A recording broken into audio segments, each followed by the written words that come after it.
महाभारत की कहानी की शुरुआत जिस स्त्री से होती है वो सत्यवती है, जिन्हें देखकर हस्तिनापुर के राजा शांतनु मोहित हो जाते हैं। बाद में सशर्त उनकी सत्यवती से शादी होती है, जिससे उनके दो बेटे होते हैं और फिर प्रपौत्र पांडु और धृतराष्ट्र होते हैं। सत्यवती अपूर्व सुंदरी थी, लेकिन उसके पैदा होने के बारे में सुनेंगे तो हैरान रह जाएंगे। महाभारत में जब ऋषि व्यास के वैशंपायन इस कथा को कहते हैं तो इसकी शुरुआत इसी अजीबोगरीब तरीके से के जन्म से ही होती है। आप भी जानिए ये कैसे। उस समय चेदी नाम का एक देश होता था, जिसके पुरु वंश के राजा थे उपरीचर वसु। उपरीचर इंद्र के दोस्त थे, उनके विमान से आकाश का गमन किया करते थे। इसी वजह से उनका नाम उपरीचर पड़ गया। उपरीचर की राजधानी के करीब सुक्तिमा नाम की नदी थी। एक दिन राजा शिकार खेलने गया और अपनी रूपवती पत्नी गिरिका का स्मरण करने लगा। इससे उसका कामासक्त हुआ। कथा कहती है इसे उसका वीर स्खलित हो गया। इससे उसे एक बाज पक्षी को दिया और कहा कि इसे उसकी पत्नी तक पहुंचा दिया जाए। जब बाज वहां से इसे लेकर उड़ा तो रास्ते में उस पर आक्रमण हो गया।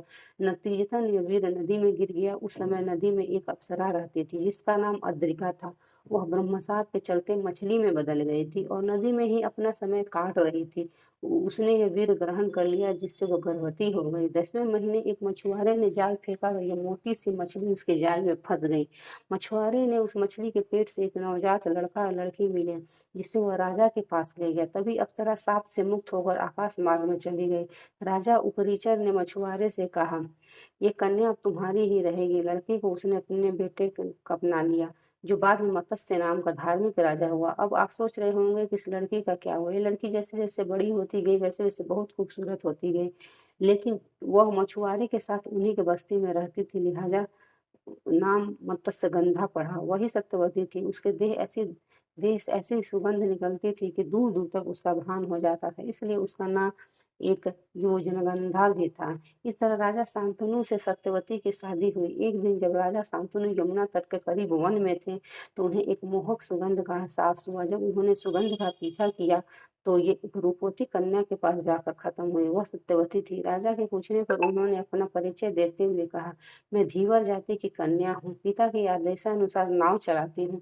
शांतनु इस कन्या पर इतना मोहित हो गए कि उसका हाथ मांगने के लिए पिता दासराज के पास जा पहुंचे। दासराज ने शर्त रखी कि अगर आप मेरी बेटी के गर्भ से पैदा पुत्र को ही अपनी राजा की गद्दी सौंपेंगे तो मैं इसका विवाह आपके साथ कर सकता हूँ। शांतनु वचन नहीं दे पाए और राजधानी लौट आए। हालांकि इसके बाद वो उदास रहने लगे। जब उनके पुत्र देवव्रत को इस बात का पता चला तो वो खुद मछुआरे के घर गए और वचन दिया कि ना तो मैं आजीवन विवाह करूंगा, तो इस वजह से मेरा कोई पुत्र भी नहीं होगा जो सत्यवती के बेटे की राह में आएगा।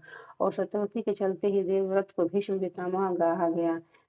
देवव्रत की इसी प्रतिज्ञा पर उन्हें भीष्म पितामह कहा गया जाने लगा।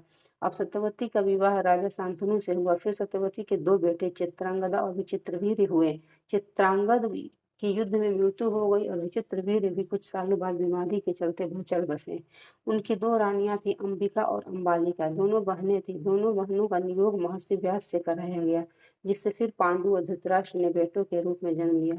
क्या है नियोग और इसे महर्षि व्यास से क्यों किया गया, आप ये सोच रहे होंगे ये नियोग क्या होता है और इस नियोग को महर्षि व्यास से ही क्यों कराया गया।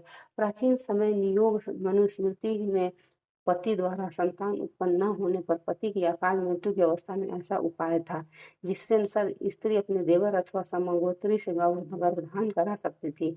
अब ये सत्यवती ने महर्षि व्यास से क्यों कराया, ये भी जानते हैं।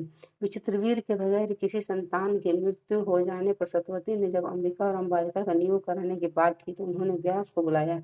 उसी समय उन्होंने विष्णु को बताया कि व्यास भी उनके बेटे हैं। इसके बारे में भी जानिए। सत्यवती के शरीर से पहले मछली जैसी गंध आती थी।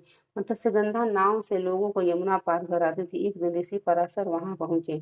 ऋषि को यमुना पार जाना था।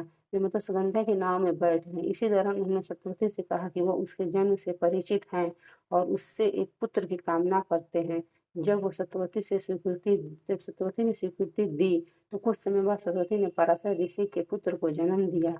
जन्म लेते ही वो बड़ा हो गया। वह द्वैपायन नाम द्वीप पर तप करने चला गया। द्वीप पर तप करने और इसका रंग काला होने की वजह से कृष्ण द्वैपायन के नाम से प्रसिद्ध हुए। इन्होंने वेदों का संपादन किया और महान भारत ग्रंथ की रचना की। ऋषि पराशर के वरदान से मत्स्यगंधा के शरीर से मछली की दुर्गंध खत्म हो गई। इसके बाद वो सत्यवती के नाम से प्रसिद्ध हुई और इस तरह ये वंश महाभारत की लड़ाई तक जा पहुंचा। पांडु के 5 बेटे थे जो पांडव कहलाए। धृतराष्ट्र के 100 पुत्र हुए जो कौरव कहलाए, लेकिन पांडव और कौरवों में कभी नहीं बने। बाद में इन दोनों के बीच महाभारत का युद्ध हुआ। तो अब समझ गए होंगे कि किस तरह सत्यवती के जन्म के साथ महाभारत की कहानी की शुरुआत होती है। जय श्री कृष्ण दोस्तों।